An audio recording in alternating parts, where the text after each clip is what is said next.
Tu viens de passer le week-end sur l'édition de l'étrange Noël des sorciers d'Yggdrasil. Tout à fait. 3 jours de festival, comment c'était? Raconte-nous. Bah, c'était intense parce qu'il y avait beaucoup de monde et c'était que du kiff, hein. Clairement, les gens sont extrêmement gentils, sont très contents d'être là et moi je suis très content d'être là aussi, donc c'est que du plaisir. L'étrange Noël des sorciers, c'est une thématique Harry Potter.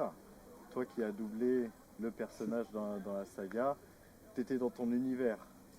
C'est un univers que je connais bien maintenant, qui a commencé en 2001, donc quelques années, hein, c'est pas si vieux, on va dire ça comme ça, mais oui, je connais bien et c'est un univers extraordinaire qui fait rêver, qui continue à faire rêver et elle est là la magie en fait, c'est que ça ne s'arrête jamais. T'as rencontré des fans ce week-end? J'ai rencontré beaucoup de fans, des fans d'Harry Potter hein, tout d'abord, qui sont très nombreux avec toutes les générations. Ça peut aller même de la grand-mère à la petite fille, au petit-fils.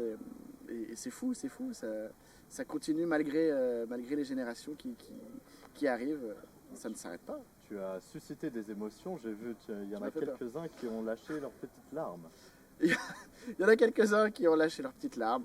C'est habituel, mais c'est parce qu'en fait, ils ont tellement grandi avec Harry Potter et donc avec ma voix aussi que ça leur rappelle des souvenirs d'enfance et la nostalgie parfois fait que ça nous fait verser une petite larme, c'est vrai. L'édition Harry Potter, tu as vu qu'on a fait quelques efforts sur les décors, sur l'immersion, etc. Est-ce que tu as pu un petit peu en profiter? Alors, j'ai pu en profiter très rapidement parce que comme je disais, il y a beaucoup de monde et il faut qu'on voit le plus de monde possible, il faut que tout le monde soit content. Mais j'ai pu un petit peu regarder ce qui se faisait et je trouve ça extraordinaire. C'est vraiment un festival où j'adore aller parce que je pense que c'est l'un des plus immersifs grâce à toutes ces décorations, c'est incroyable. Et notamment sur les 2 nocturnes qu'on a pu faire ce week-end. Et en plus, quand il fait nuit, avec toutes les lumières qui se mettent en place, c'est magnifique. Et je parle même pas du lieu, hein, le fort de Bron, qui s'y prête très bien hein, à ce genre d'événement.